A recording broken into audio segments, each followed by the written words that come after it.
Hello, everybody. Thank you for all the guests. We would like to welcome Her Excellency Ms. Nicola. We would like to thank her on behalf of Dr. Ali Shamsuddin and EduGate for attending this session in the morning and returning and coming back again. We would like to thank you so much for coming and for attending this session. ونشكر السادة المتحدثين ونبدأ الجلسة الثالثة بعنوان الهجرة الغير دائمة وتنقل العمالة والتعاون الدولي. ويدير الجلسة السيدة شروق زيدان. أرجو الترحيب بها على وسيادة معالي السفير محمد غنيم سفير مصر في هلسنكي. He's coming a little late. Okay. So we're not going to start with him. Double Dr. Amr Bosela. Also? Okay. ونحب okay. والسيدة تشيتشيليا كوتشيا مديرة المنح في المركز الدولي لتطوير سياسة الهجرة. مستر نيكولا توتشي رئيس فريق برنامج الشراكة بين الاتحاد الأوروبي والوكالة الإيطالية للتعاون من أجل التنمية. دكتور داليا تادروس الرئيس التنفيذي لتطوير الأعمال في شركة سامكريت للاستثمارات القابضة. مستر باسكولينو ماري خبير تنمية الموارد البشرية. وهتتضم إلينا دكتور دينا عبد الفتاح أستاذ مساعد في الاقتصاد كلية أونسي ساويرس لإدارة الأعمال بالجامعة الأمريكية عبر الإنترنت أونلاين.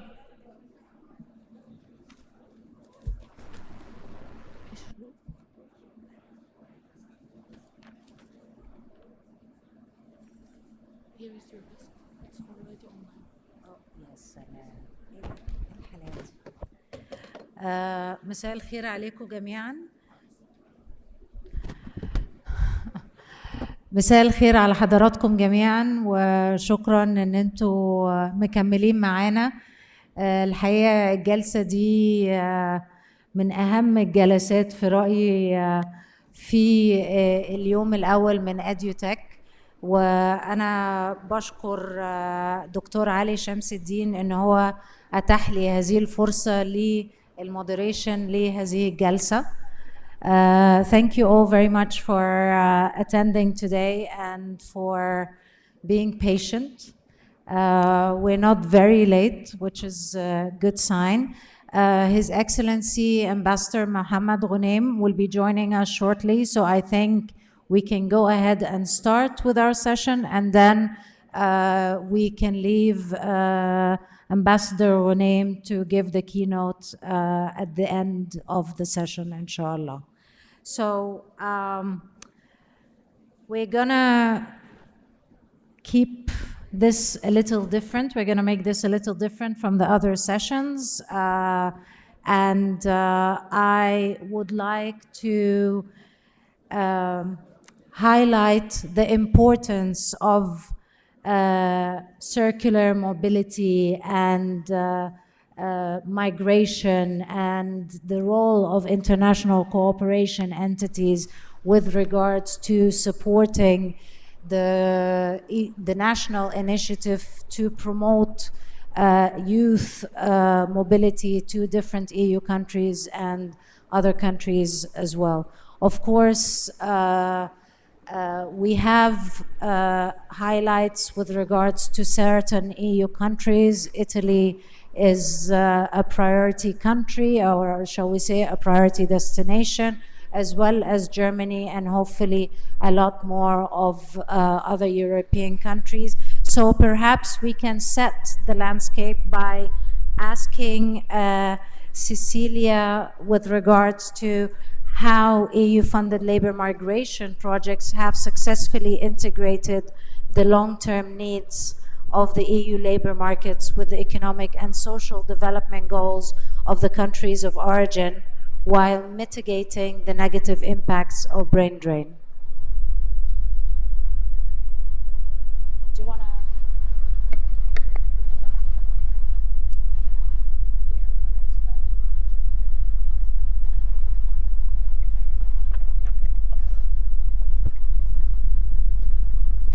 Thank you, Shoroke. Okay, this one is working. Thank you for the invitation to be speaking today. I am Cecilia, work as a grants manager for the ICMPD, which is the International Center for Migration Policy Development, and more specifically for the Migration Partnership Facility, the MPF in short, which is a facility fully funded by the European Commission through DG Home, the Directorate General for Home Affairs and Migration. The MPF, so this facility was created in 2016, and since 2018 we have started working with EU funding on labor migration projects. So far, so until this very day, we have 24 grants and 24 projects and about 48 million euros that have been invested, that have been put there by the European Commission to work on labor mobility and labor migration. At this time, we have about 15 projects active. The idea of this project is to support the EU agenda in working together with partner countries to offer safe and regular pathways, to address labor gaps in the EU, but also have a look at the labor market of the countries of origin, of the partner countries we work with, to create an enabling environment, and a lot of funding goes specifically to this objective, and to strengthen decades-long cooperation on comprehensive management, as this project always come as a mean for starting conversation between European member state government and those of the partner countries, such as Egypt. When we started with this project in 2018, about between 10 and 15% of the funding was for labor migration. So this is a few years ago. And now we're reaching 70% of the portfolio that is really aimed at labor mobility projects. Of the funding for labor mobility project, you will be happy to hear that about 20% of it, 20% of the EU financial envelope, focuses on Egypt and cooperation with Egypt. These projects are very much important. They often address different interests. So if we look, for example, at the government level, you will have interest from the Ministry of Labor, you will have interest from other ministries such as Education and Industry, but also you will have interest in participating from the side of the private sector and, of course, of the participants who will be migrating from one country to another. The idea is to facilitate this migration. This project very often support complementary capacity development, meaning they look at what is the regulation in place, they look at the visa restriction or visa facilitation scheme, they look at the institutional frameworks and what are the current education standards in all countries to make sure that there's alignment. One key important point of this project is to look at the labor market demands in all countries that are involved, so that there is not a one-way benefit out of this project, but there is a win-win situation. But also by doing this, we are increasingly looking with the MPF project, with the EU project, at the educational system. So more and more in the latest projects that have been financed by the EU, we have what is so-called the global skills approach, looking at this global component, looking at this international side of the educational system to make sure that the different standards are aligned, that certification that are obtained, for example, in Egypt or any other partner countries can be recognized in Europe. Another important point of this project is that they aim to create public-private partnerships. And at the beginning, what I recall in my private experience when I joined the MPF team, it was very difficult to convince private companies in Europe to take participants that will become their own worker, let's say, without any sort of intermediary, without knowing them, without having a direct interview. Whereas now we have projects that are implemented by companies. So the funding is also open on the side of the EU and the Migration Partnership Facility for the companies themselves to be in the lead and to support this whole structure to make sure that people can receive qualification through training that is offered in the projects and then migrate. Another important point is also that this project often open for trade relations between countries that wouldn't normally have this economic or diplomatic connections. The structure of the project is pretty much the same, so they have some common denominators out there. There's often a research phase where they look at the labor market and the education system.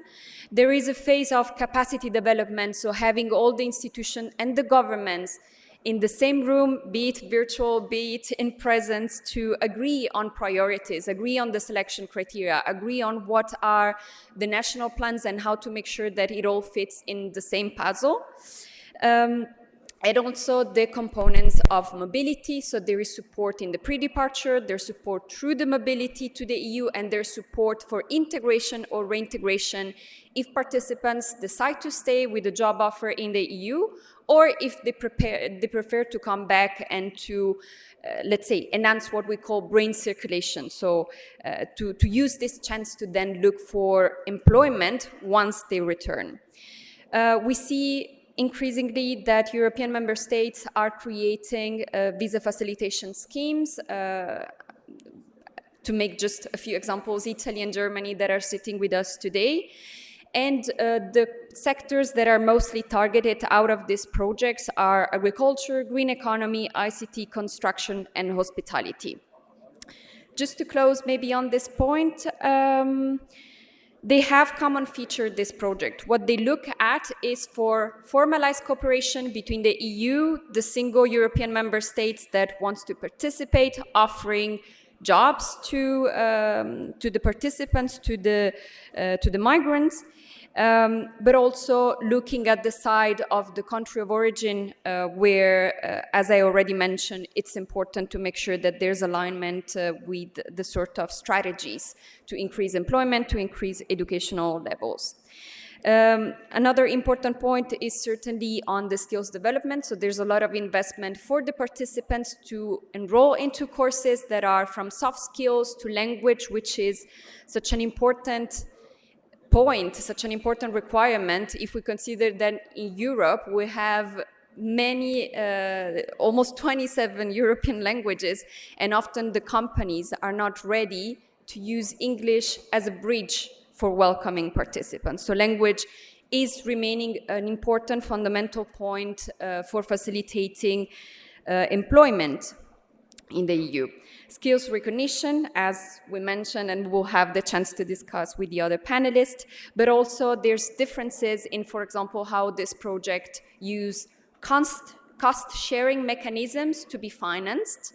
So there's, of course, this important part of the EU funding, but there's more and more companies that decide to put funding for the training purposes, for facilitating mobility, and to participate actively in the funding, in the design, and in the recruitment of the participants.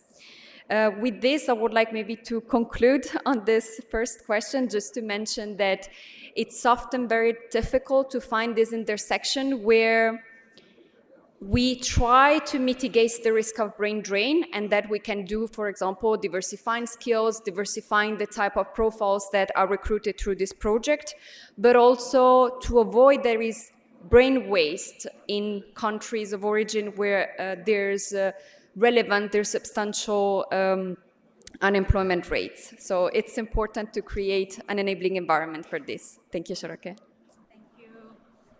Thank you so much, Cecilia. There's so much information we need to digest. Absolutely. So أنا حابة نعرض فيديو قصير عشان برضو يسهل علينا الشرح في اللي سيسيليا قالته واللي باسكالينو كمان هيتكلم فيه.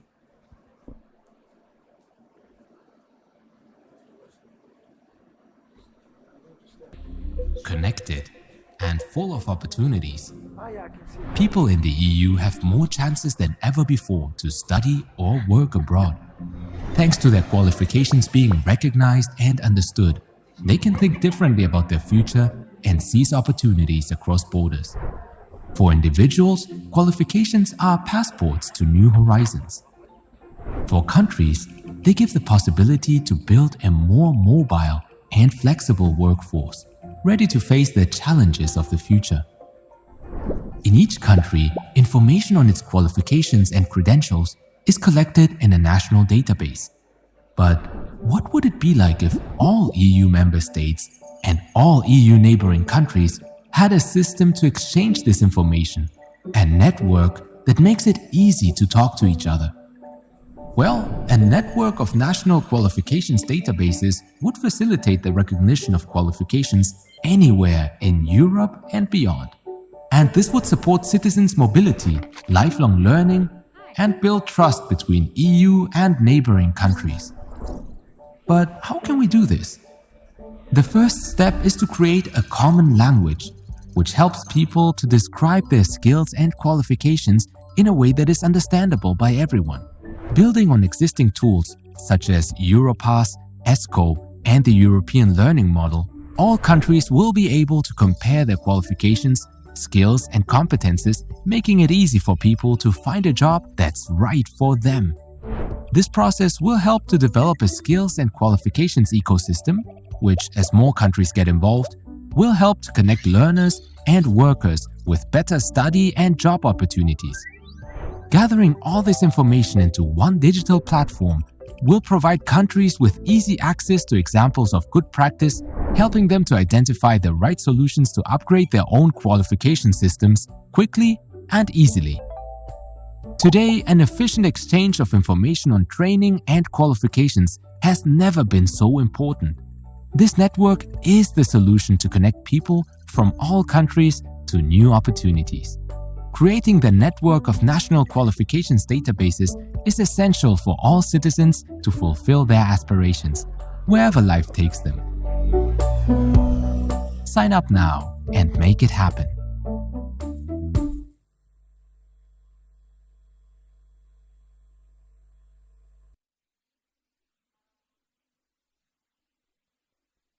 Mike, okay, shukran. Building on to what Cecilia spoke about as, setting the overall foundation, Pasqualino, I would like to ask you, how do EU tools, mechanisms, and new technologies support and enhance labor mobility? Yes. Hello. I would like to thank the organizers, Dr. Ali, for inviting me here. Thank you very much.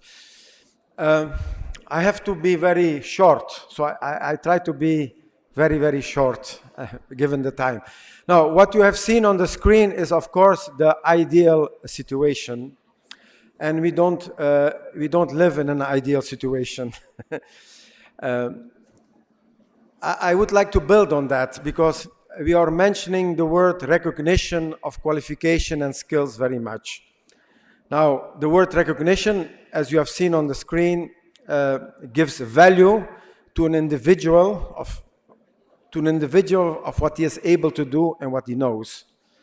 But the word recognition doesn't always mean that it is a guarantee that this person will be valued for the skills that she or he has. So this is, I think, very important to mention. If we transfer this to, let's say, an Egyptian context.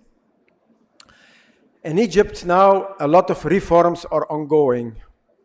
Many things. I have to say, in the 10 years that I work here, I've never seen so much reforms ongoing. And this is very, very important also to connect it also to recognition of skills of qualification if you transfer it to migration policies. In other words, it is very important that the quality in what you are doing and the achievements is, let me put it this way, is put in place and is demonstrated to the outside world. And to do that, a recognition of skills of qualification is one of the methods. As you know very well, in higher education, this recognition of qualification exists and is also regulated by conventions, the Council of Europe, the Lisbon Convention. But in vocational education and training, it's not organized. even not within the European Union. So there are other methods that you have to use in order to create this trust and this recognition, which is not a formal recognition. In order to say that countries say, okay, an Egyptian trainee that has fulfilled a vocational training education path, people need to say, he is good, she is good. It's a little bit in Europe, some countries have also this reputation. I take Germany, I take Finland. In a way, these qualifications are trusted because of a number of elements. And one of them is also using new technologies together along with what you develop in your own countries. And this was a little bit the purpose of the video. Again, in Egypt, you have a quality assurance body, which has to do its work. You have a national qualification framework, which is not implemented yet. You have a competence-based education system, which is ongoing to be implemented, but is not perfect. It's not implemented in all schools, maybe in one sector more than the other. You have the applied technical schools. You have the involvement of the private sector skill councils that are not implemented, not put in place, but very important to demonstrate that you involve the private sector in the process of education and training. Abroad, this is very important because you have to put your place in an employer abroad that sees that in Egypt, employers are not involved in this process. This will create mistrust. So what I want to say is that in order to be recognized in whatever form abroad, you need to make sure that in Egypt, things are put in place, the quality is put in place, the assessment of training, the qualifications are assessed according standards, according the relevance of the labor market, and then you can engage in such a system where you can basically promote and sell the standards that you have put in place also abroad. No, I think I try to simplify my message and do a call also that, because what I see now, I have to be honest, what I see now is that there is in certain policy developments, there is a slow motion of things. And I think this will be very regretful that you do not continue. This was also the message of my colleague, Aziz, today. You have to continue with the reforms and you have to be persistent. So I wish you a lot of luck and I hope we can contribute to this difficult challenge. Thank you. Thank you. Thank you so much, Pasqualino. And thank you for making it easier because now we're going to start going a little bit more focused on Egypt. And I'm really, really happy that my good friend, Dr. Dina Abdel Fattah is joining us today. And perhaps, Dina, you can give us a little bit of perspective with regards to the global demand for the Egyptian workers and how this has evolved and what kind of policy measures and bilateral agreements are needed to build on what Pasqualino has been speaking about in terms of systems and putting mechanisms in place to facilitate smoother labor mobility and address the skill shortages in destination countries. Thank you very much, Shuru, and thank you for all the organizers for facilitating having me virtually. And I apologize for not being able to be there in person.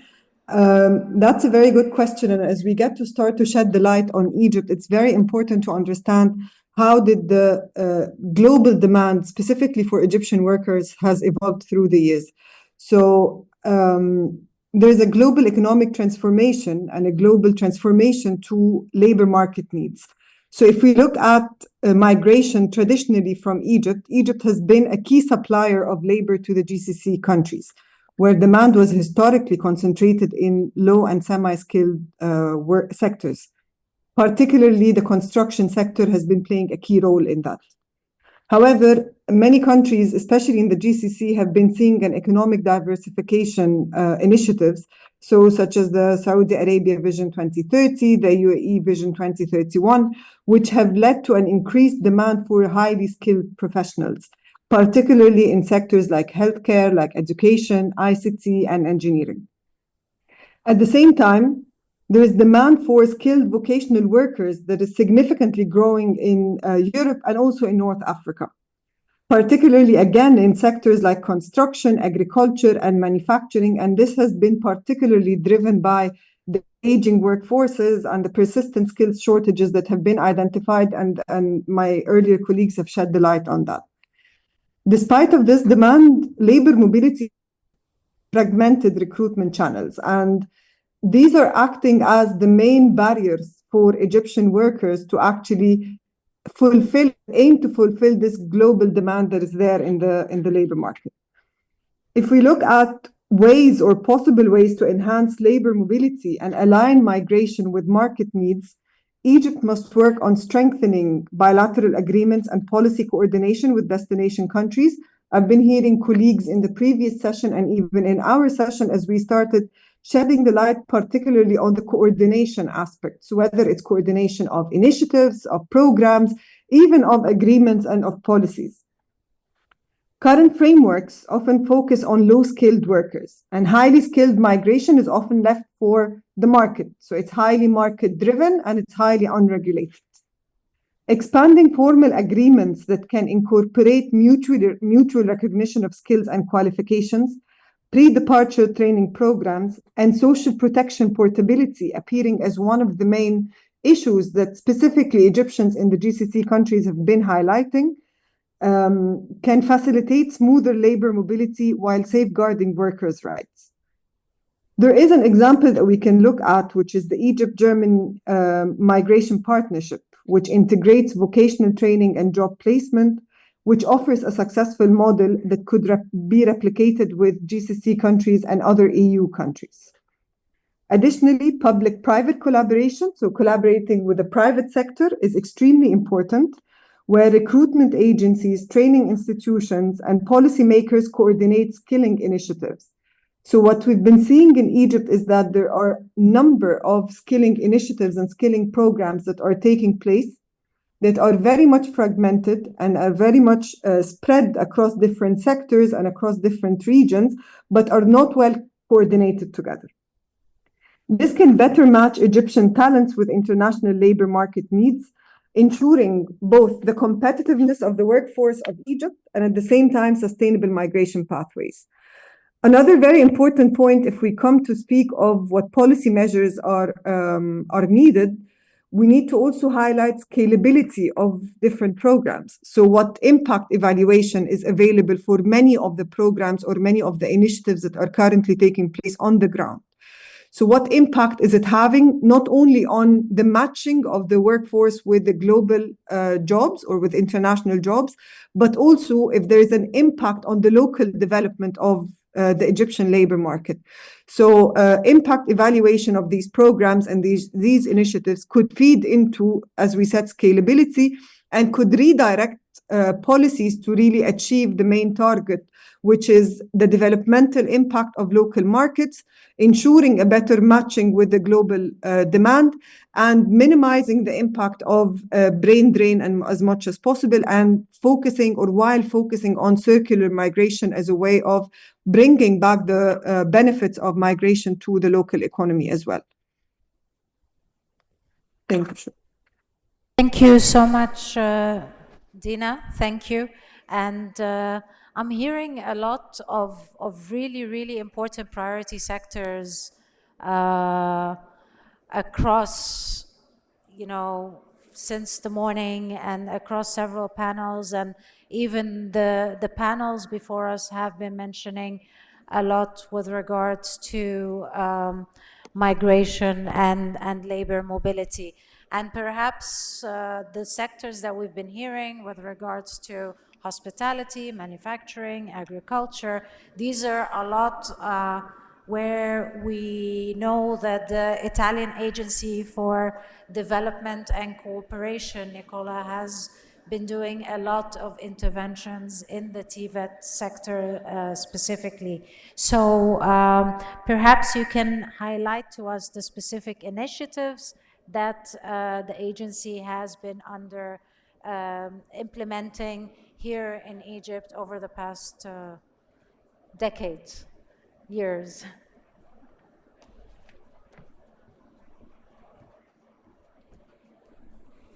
Thank you. Thank you, and thank you to organizer to have invited me here to speak. My name is Nicola Tucci, and I'm team leader of the multi-educational program for the employment promotion immigration affected area. And the program is funded by the European Union and is managed and implemented by AICS, the Italian Agency for Development Cooperation. Our main stakeholders are MOETE and MOTI, so the Ministry of Education and Technical Education and the Ministry of Transport and Industry. And our activities are mainly focused in Shoroke.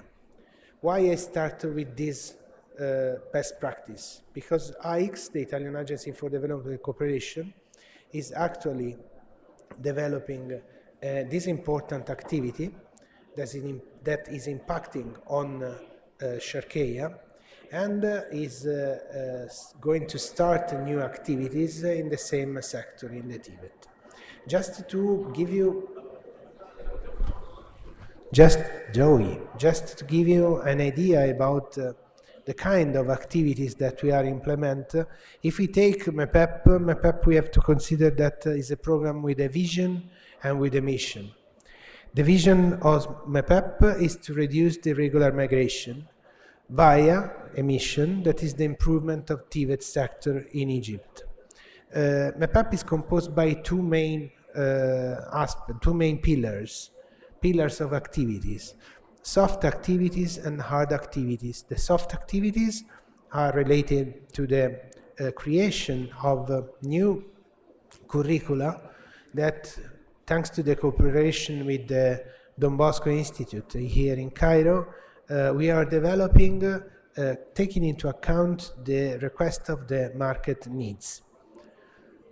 We are implementing also training of trainers activities, so we are trying to transfer a good methodology to trainers from MOETE and MOTI. And actually we train 280 trainers. These trainers will be asked to train 2,500 young students here in Egypt, and 530 of them will start their trainers in the upcoming days. Last but not least activity in terms of soft activities is the creation and implementation of the job placement office in job placement office. The job placement office means train the officers and create the physical infrastructure able to provide the matchmaking for the students between demand and offer of job. The second main pillar of MEPEP is the refurbishment of a vocational training center that we did in Shoroke Governorate in 10th of Ramadan. We refurbished 3 buildings and we created from the scratch a new one, an eco-sustainable building that we named Serena, Shoroke Eco-Resilient Educational Area, where the people will be able to be trained. All these represent the efforts of AICS on the TVET sector to reduce the irregular migration. The second important activity that we are going to start to implement is related to another EU-funded project that is named TESPA, is the Energize ATS improving technical education and job prospects for youth in Egypt. It's funded by EU, and this project is very interesting because it will give me the opportunity to discuss maybe later about the sustainability of our ideas and our actions. Is developed taking into account a cooperation with a private entity. This program will be focused on TVET, so we are gonna refurbish two important ATS. The area of implementation will be in 3 different governorates, in Mathruf, Damietta and Port Said. And an important activity of improvement of TVET will be implemented.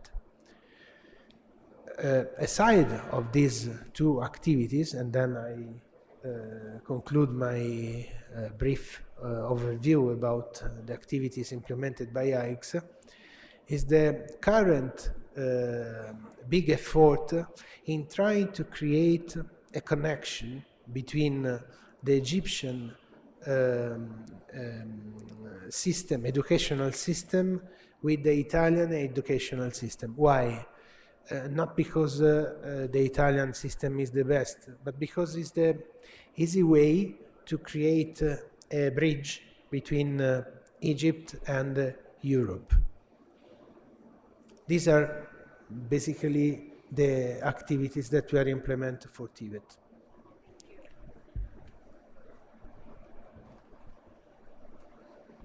Thank you so much, Nicola. And perhaps I think it's also very, very important to bring in the private sector perspective, especially the Egyptian private sector, and accompany companies that are,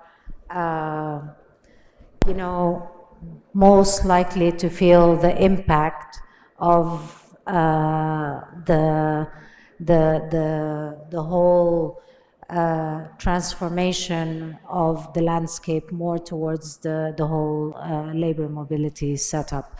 So, Dalia, I would like to ask you, from a private sector perspective, coming as the Chief Business Development Officer of Samcrete, how do you see labor mobility affecting the local market?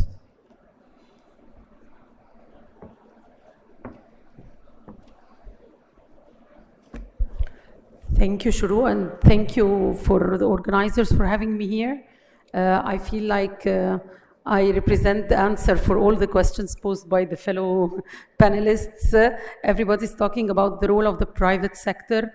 We represent a family group that is 39 companies, and they are in different sectors like automotive, hospitality, manufacturing, construction. So all the sectors that we've been hearing that there is need for them, and we really don't feel, very honestly, any threat on the local business sector. We have partnership agreements with many European companies.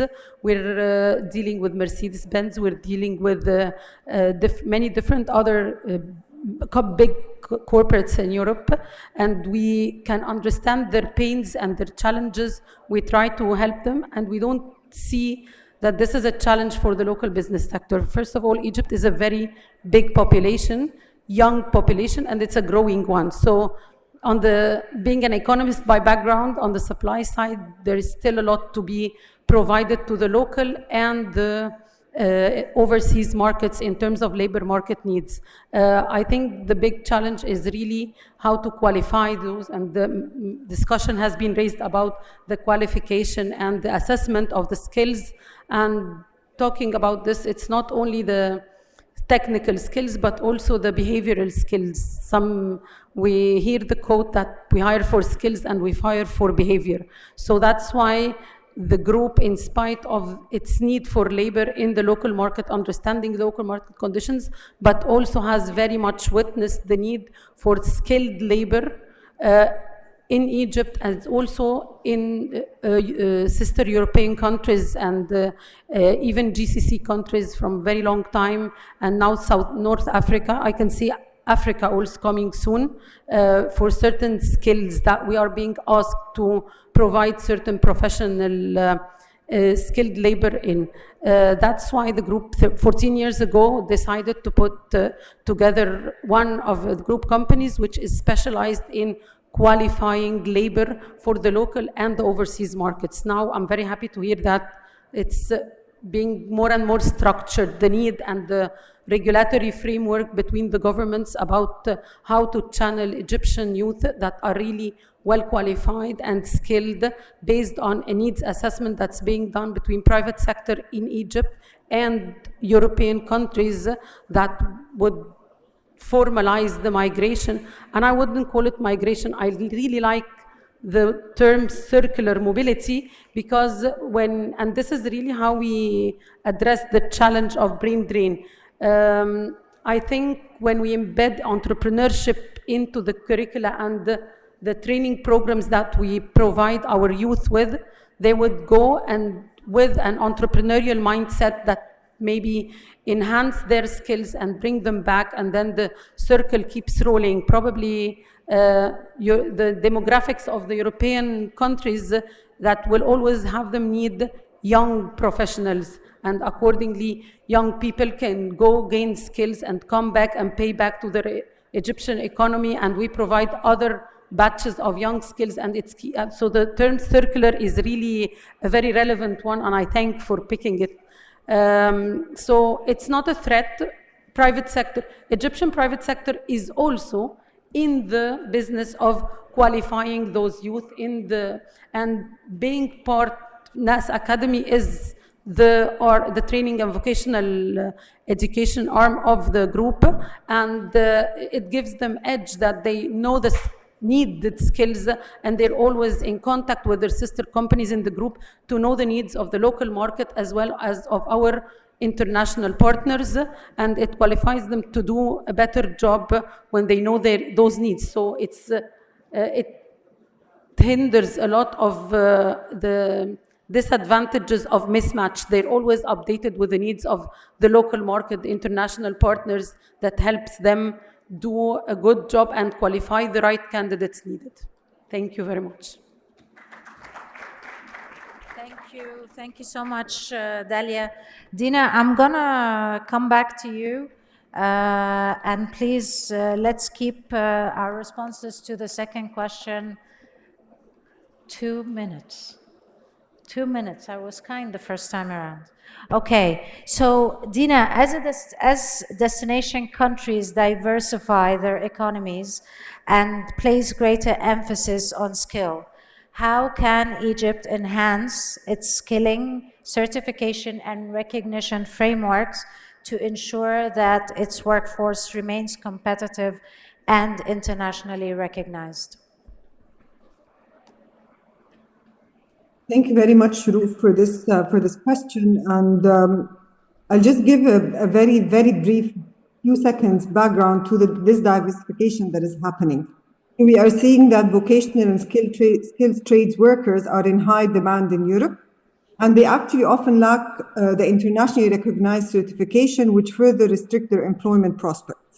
Looking at the GCC, there is an increased demand for professionals in healthcare, education, finance, and ICT, for example, yet the Egyptian qualifications are often not fully aligned with the standards required.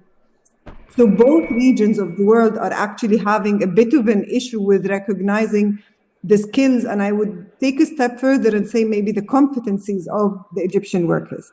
So to enhance the global competitiveness, given that we have the ability, the labor surplus is there, and I would agree with Ms. Dalia on looking at this supply side of the story, Egypt must align its training and certification systems with international standards. So first, looking at bilateral agreement on mutual recognition of skills and qualifications. So these need to be established, and these agreements can harmonize Egypt's certification processes with host country requirements, and this would facilitate this smoother labor market integration. If we look at pre-departure training programs, which need to be expanded, and again, a lot of emphasis has been on this particular point in the previous session and in today's discussion, they need to be tailored to destination market needs. Digital skills and in healthcare, for example, where this skills matching is needed. So this would allow to have the bridging the skills gap. Government and private sector partnerships, we heard a glimpse of it in the previous discussion. This can play a crucial role in equipping Egyptian workers with employer-recognized certifications, ensuring this compliance with European and GCC labor standards. And in this, I would also want to highlight the role of the foreign investors. So foreign investors coming with the specifications of their host or their home country skills and standards. So their role can be huge in terms of bridging any skills gaps or any certification recognition in Egypt. Egypt would also need to develop an integrated skills recognition platform. So if we are inspired by the European qualification frameworks, international labor market requirements, this could allow Egyptian workers to obtain these portable credentials that would facilitate employment transitions across borders. 30 seconds. Engaging international employment and recruitment agencies in the certification process can also ensure that training is market relevant and is directly linked to hiring pipelines. So in other words, strategically reforming the skills recognition framework, Egypt can really capitalize on global labor market shifts, ensuring its workforce is not only in demand, but are also equipped to compete internationally, securing the higher wages and this more or further sustainable migration opportunities. Thank you so much, Dina. Nicola, perhaps you can share with us some of the best practices and solution models that can foster human development to increase international recognition of skills.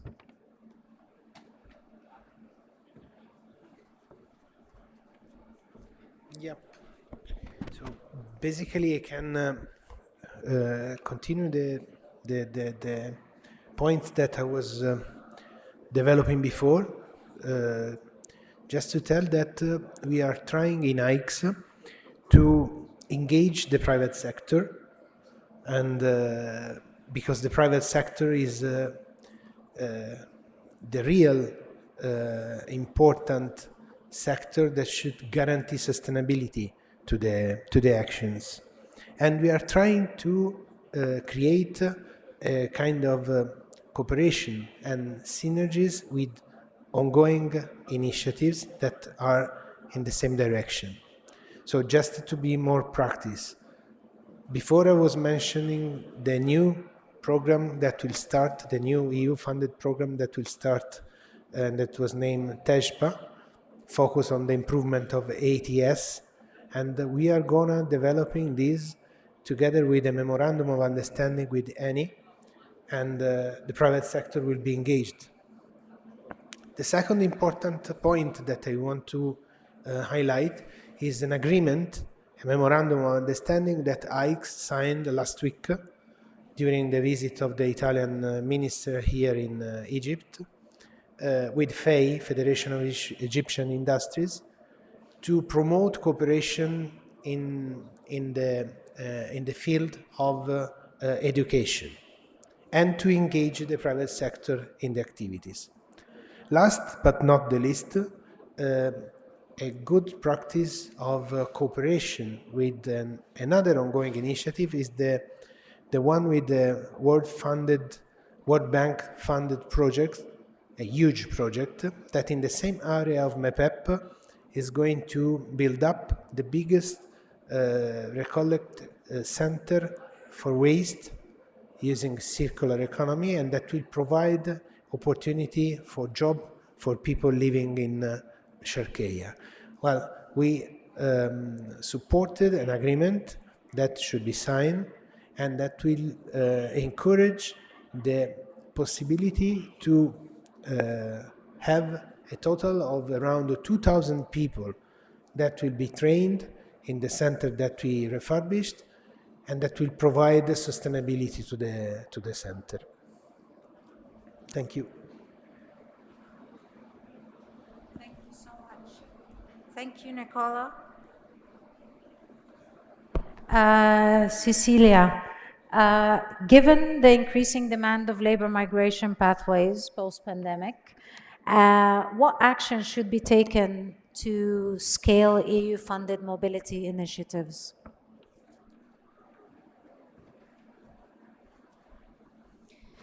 Thank you. I'll try to be very brief. So if we're looking at sustainability, means financing, but it also means a greater reach of these projects, of EU-funded projects. If we're looking at this diversification and more ample, let's say, talent pool that this project would create for local employment, for EU employment, then we're necessarily looking at diversifying the sectors, diversifying the professional profiles, and trying to understand also how these projects, for example, once participants get to the EU, can offer continued education. And this is important because without participation from the companies that are hiring people, it is not possible to allow an employee, for example, to continue their studies and from a vocational type of profile also maybe have a bachelor or a master that they can use in their career development. So certainly offering jobs for different profiles is one key point. With this, we should be looking at bigger numbers of people that are formed with educational opportunities, bigger number of people that are recruited in Egypt, that are recruited in the EU. We should be looking at diversification of the groups in terms of gender and in terms of minority groups and vulnerable groups. If we're looking at the figures by a recent study by OECD, we can see that for migrant workers that come to the EU and northern countries, the long-term employment opportunities are increasing, so people stay in their job for a longer period, they get better contracts, but this is not actually true for women. So we still need to continue to look at the gender gap in this project. And finally, to look for synergies. We heard today during the different panels of how many initiatives are ongoing with national funding, with German funding, with EU funding. So it is important to constantly look for a mix of all of this. Very briefly, please allow me to mention two of the projects under the MEPEP framework that have been financed by the EU and that are involving authorities here in Egypt. One is an Italian project which is called Network U, creation of skills network to increase employment opportunities for young Egyptians in the green job sector. I've heard a lot today about agricultural development, agricultural techniques. So this project is looking to create educational opportunities and to create this alignment of TVET and alignment of educational systems between Italy and Egypt with the Confederation Cooperatives and CIAM in the lead, but of course also involving the MOET and other ministries here in Egypt. And the Mobilize project, which is led by the Maastricht School of Management in the Netherlands, which is in the longer title, Circular Talent Development for Climate Smart Agriculture. And once again, here we're looking at techniques that can be introduced for new type of profiles to ensure development in key sectors such as agriculture. So I'm really happy to see that we're also going in the right direction. Thank you, Shoroke. Thank you so much. Dina, Tadros. So I want you to put on your economist hat and tell me, how do you see the impact of the recent trends in international labor markets on the Egyptian economy?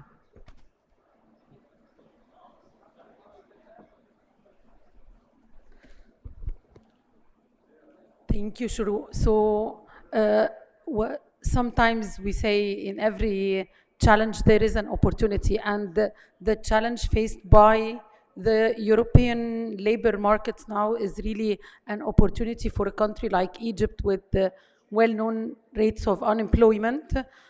though I hate the word unemployment, I believe there is a big mismatch rather than unemployment, but it gives an opportunity for our youth, and accordingly, this is a major economic indicator that we want to address and create decent jobs, as the United Nations call it, for our youth, but also in the longer term, those remittances coming from our people abroad, overseas, it's kind of an export. The government is always talking about exporting, and labor service is a service that can be exported and generate foreign currency income to the country, which is something that would also contribute to the growth of the economy. But the more important and maybe a longer term one is the know-how that they come back to their home country with after enhancing their skills and that they got from the education and training with the on-the-job experience that they get from working in a different country. So I think all those contribute together, but let me also in a minute shed light on the term of sustainability, and I think this is the most important thing about all the initiatives taking place. We all love developmental money, but if it's not sustainably or financially sustainable, this is where all these initiatives will be just a phenomena that will vanish one day. So here comes back the role of the private sector, and that's why we're working with private sector counterparts, recruiters in European countries to do this matchmaking on profitable basis and accordingly ensure the sustainability of the flow rather than just 1, 3 years or 5 years project that is by an initiative. Though we still love initiative money. Thank you. Thank you so much, Dina. Pasqualino, your last question. You have been very much involved in a lot of the reform that has taken place in Egypt and more recently with regards to the technical education 2.0 strategy and the establishment of ITCAN and a lot of other institutions and systems and mechanisms that are aimed to support the whole international recognition and the formal involvement of the private sector through sector skills councils and so on. So in your opinion, how can we enhance this trust and transparency in the Egyptian skills? Yes, thank you. I will be very concrete. First of all, the European Union is supporting that, by the way, is really reform your job classification system. Now it's based on ISCO, and the Ministry of Labor is intending also to reform it also based on the European one, which is called ESCO, European Skills, Competence, Occupation. The difference is that ESCO is more granular and it connects also to skills and eventually also to qualifications. So this is, I think, very important. And you can include there also international standards. And this is the nice thing. So, and this would be very helpful for the whole system. Second is activate sector skill councils. Sector skill councils have to produce occupational standards of the sector, standards today and standards tomorrow. Very important. So they complement also that, and there you can include also international standards. I give an example: renewable energy, for example, is a sector that is evolving very much. We had a study visit last week in the Netherlands with a delegation of Egypt, and I invite you to talk with these people that were there. And I came to insights and made them understand how important it is that there is a platform of dialogue between sectoral employers, supply and provision side, and they talk to each other about what skills are needed, what is the future, what does it mean for supply side. So this is a second really important message I would convene. Thirdly is you need to deploy the comparison tools. There are comparison tools.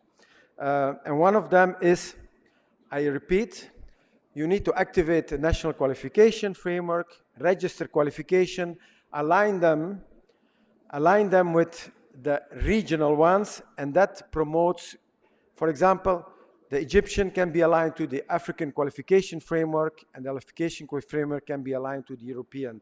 This gives information about the level. The condition is that these qualifications need to be quality assured. You cannot sell an empty box, in other words. This is very important. It brings me to the fourth point. I said that before, implement the quality assured education and training system in Egypt. You have the tools for that. You have now an institution which is called ETCAN, not active. They need to assure quality assured provision of qualifications, of programs. Implement a system of recognition of prior learning. Very important. Why? Because you have many people in Egypt working informally, working without a qualification. You have to implement a system where you recognize the skills towards the qualification. And qualification means also better salary abroad, also better conditions, etc. Yes, implicit quality assurance. Now, I think these are the most important messages that I want to convey. Thank you. Thank you so much, Pasqualino. We definitely have our work cut out for us for the next few years, and it is very, very important to have all the different stakeholders being able to, set up a roadmap that can get this vision into actual realization. So I invite Ambassador Mohamed Ghoneim to give us a glimpse of the kind of roadmap that we need to start looking into.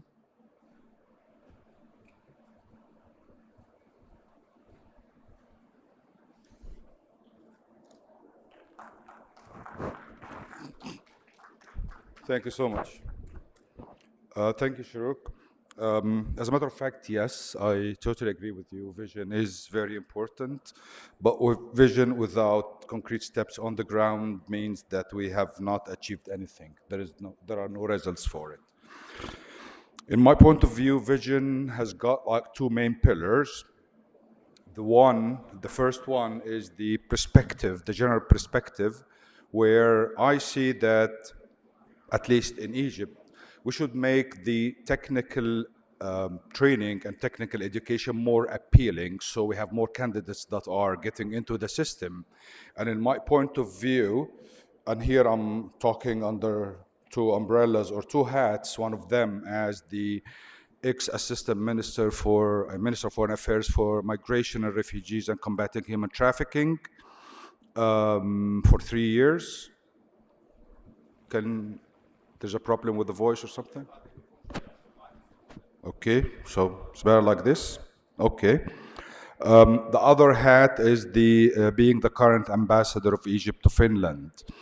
And in Finland, when we talk about the general perspective, I found this chart which I have fallen in love with. And it's called Finnish Education System, No Dead Ends. And in a couple of words, that chart is showing exactly how we can make the perfect relationship between the mainstream education, or what's called the basic education, and the technical education. So we give hope to those ones going here and there that they can shift in between and they can reach higher degrees and make postgraduate studies and so on. So I would strongly recommend that we have a look at this and make use of it. It's very important. The other pillar that I'm using my background in migration is that I have worked on migration during the darkest years, to 2015 till 2017. And I could see that we have all got to get together in order to do something. And at that time, I have started connections and communications with ICMPD and Frontex, which has never happened before. In 2017, I did that. And now I see an ICMPD representative sitting amongst us. That's why We have to be so close to work on it. Circular migration is very important. Calling on the root causes for migration are very important. Getting to have an equation where we have an aging community in a country, they need fresh blood, they need young people to be working with them. Another country have got this, put them together, get the proper training, and everyone is happy. And not only, I'm talking about the economic perspective or the professional one. As a politician, I look at the political side. My aim is also to produce the international citizen. I want someone to be working there, working here, having home there, having home here, and moving in between. And this is the only way that we can produce a proper world for us and for our children. Anyways, so when we talk about the perspective, it's very important. But then, what should we do to make this come true? I actually started working on the ground, and I made lots of approaches and I pulled so many strings when I was in Helsinki with so many institutions, including technical, educational, professional, including the Finnish Institution for Public Management, the House, which is very important and very famous there, and they have lots of programs here. Omnia is a very important partner, universities, and the Federation for Industries of Finland as well, where I spoke to them. My idea is this: we have to create something stemmed by need. So we have to see exactly what these companies or factories or whatever need of certain professions. And then we select the candidates for this. We give them the training according to what's exactly required from them there. And then we train them. We train like double the amount or double the number of them. The targeted company or enterprise or something, they can select whomever they want. And then we have others left to advance our industries or work here, or they can work as like outsourcing or a branch for this company or enterprise. So we have to connect the dots and we have to find an equation where it serves the interests of everyone. I know I have limited time and I have to finish now. I have so many things to say, but we can talk later on. But I will conclude by saying that how I see things are, I can summarize it in 4 points. One is the overall perspective. Again, I recommend that we study this chart and how to make this technical education appealing for our young sons and daughters. Second thing is that the training and education should be stemmed by need, not just like mass production of graduates of whatever. We have to produce these graduates in cooperation and according to what the market needs. And here comes the importance of the private sector, and I strongly recommend that. As a matter of fact, I am a governmental employee, but with a businessman's mentality. So that's why I see private sector is really needed in this. Because, I mean, let's be frank, as government, we've been trying to do these things forever. Now it's time that we delegate it to someone else that can really give us a hand of help. Let's try and see. And the last thing that I will conclude with is that if we put all of these together, we have, or maybe this can be one important outcome of this conference, that we declare that we will establish a platform where those ones who are interested in training, not even working in a certain field, can put their information. Companies, enterprises, and factories, and so on, they can put their information on it, and we can match them both. And by the way, that's not just an illusion. I have already spoken to the Finnish Institute for Public Management, the House, and they are willing to be partners in this, and are willing to be helping us with that. And then everyone is going to be happy, and most of them is going to be me. Thank you so much.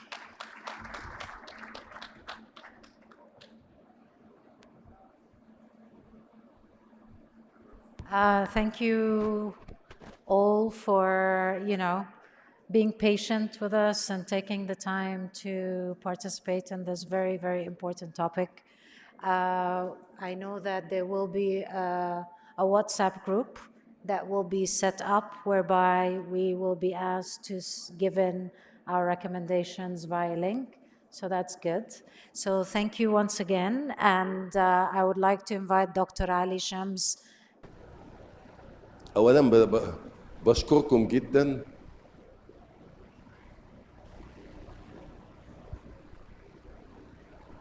You need earphones, Your Excellency, the Ambassador. Do you need? طيب أنا بشكركم جداً. أنا ببساطة يعني استمتعت بالسيشن ده الحقيقة يعني. و في نقطة مهمة قالتها داليا، فكرة الاتيتيود. مشكلة الاتيتيود عندنا، اعتقد انا ولازم اعترف to be honest، اعترف ان وانا بشتغل استاذ جامعة اساسا في كل المجالات عندنا مشكلة اتيتيود. بيقولوا مش السكيلز، بيقولوا عندنا نوليدج، عمالنا وفنيينا وحتى المهنيين عندهم نوليدج بيوظفوهم عشان النوليدج، والسكيلز ممكن يمرنوهم لكن بيرفدوهم عشان الاتيتيود اللي حضرتك قلتيه. فانا عاوز اسال الخبراء، ودي حاجه مهمه، الاتيتيود ده يتحسن ازاي؟ انا اشعر ان احنا عندنا قضيه في المجتمع المصري كله على جميع مستويات الخريجين، مش بس الفنيين والتعليم الفني والتقني، لكن على كل المستوى. اتيتيود في العمل، ما اقصدش يعني حاجه تانية، لكن اتيتيود في الشغل، وده بيسبب مشاكل كبيره جدا جدا. ولما بيسافروا ده سبب تراجع استقبال دول الخليج والمملكه العربيه السعوديه والجولف للعماله المصريه وللفنيين المصريين. هل نقدر نقول 1 2 3 كده بشكل سريع الاتيتيود ده يتحسن ازاي من خبرتكم؟ شكرا جزيلا. Thank you, Doctor, for the comments. And it's very important because it's about behavior. Behavior starts at home, but we enforce it in schools or education or training by talking about discipline, talking about being committed to everything. Like there are certain, in our companies, we start talking to employees about energy saving. Please shut down the light and the AC before leaving your room. That's basic discipline and sense to the planet before to the financials of the company. It can be taught. Discipline can be taught. Time management, commitment to time. So it's a corporate culture that is also enforced in our youth by them joining foreign institutions and coming back with certain ethics. يعني there is a part that we embed in our training before sending our youth abroad, but it's also some kind of culture that they gain and come back and spread among their colleagues. I hope I could. Yes. Now, have you ever heard about Hofstede and his cultural dimensions? Now, I have 3 explanations for that. One is in cultures you have norms, values, and habits. And the deeper you go, the more difficult it is to change. I'm a psychologist, by the way. And so this takes time. Norms, values, to change values, it takes time to change. So this is, I agree, something on longer term, family, education, etc. Habits are much easier to change, and they can be tackled also by things that matter. I give you an example, attitude. I think if people have, for example, a decent work and better paid, this would be also very helpful in some occupations and sectors. If a teacher is very bad paid and he has to do more things competence-based, the teacher will ask himself, why should I do it? So, of course, this is not the only measure to be taken, but this is also, I think, an important element to take on board also in changing attitudes, etc. But it's indeed very complex, and I don't have a single answer on that. I'll be very, very brief. Other panelists have already answered on the point, let's say, of the student, on the point of the worker. Some of the projects that are funded through the MPF also look at sensitizing the private companies in the EU that are hiring people from countries that are not really familiar with the culture, not familiar with the habits. So cultural sensitization is also something that we can put on this virtual table and think in ways also to make sure that private companies have an understanding of this multiculturality that we're bringing through this project.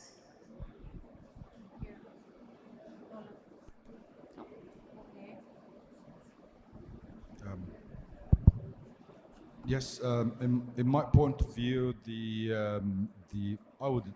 solution to this kind of problem, like attitude or something, is simply what everyone knows as like the stick and carrot thing.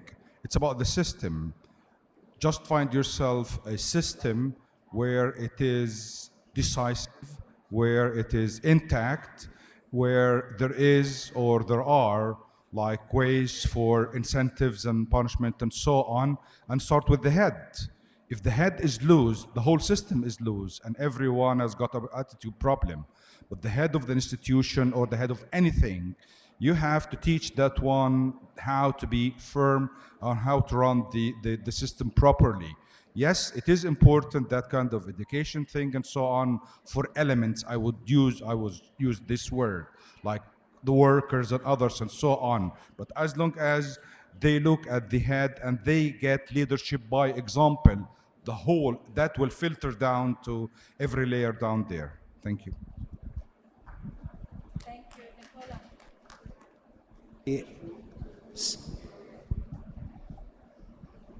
Simply, I want to highlight the point that was the point that was explained, the point that was explained by the ambassador, because I think that the question that you posed was related more to the system.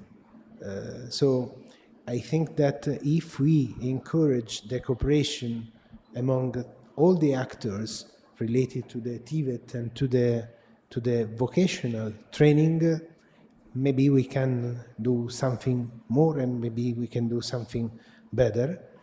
But there is another point to consider that is related to the stakeholders of the students, so the families, the civil society, that have to be somehow to sensibilized for this point. So it's like talking about nothing, because it's a result of a system that we have to highlight and to achieve.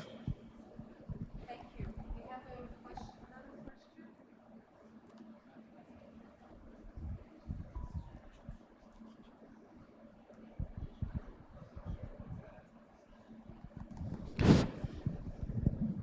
هو أنا بشكر حضراتكم على المداخلة. هو بس أنا مع باسكوليني، تغيير الاتيتيود حاجة مش سهلة.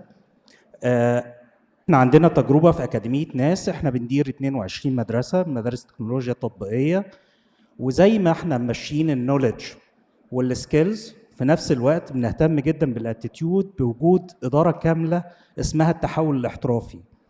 التحول الاحترافي ده بيشتغل على الاتيتيود بتاع الولاد في كل ما يتم تدريسه. يعني هو بيشتغل طول الوقت في أنشطة بتدعم الناحية النفسية، في نفس الوقت السوفت سكيلز عند الولد. فبنشوف دلوقتي النتيجة بتاعتها في الولاد وقوتهم في التعامل مع الأشياء. فأنا كنت حابب بس أشير للتجربة دي، إن احنا طول الوقت بنشتغل على الاتيتيود بنفس الدرجة بتاع السكيلز والنوليدج. شكرا جزيلا.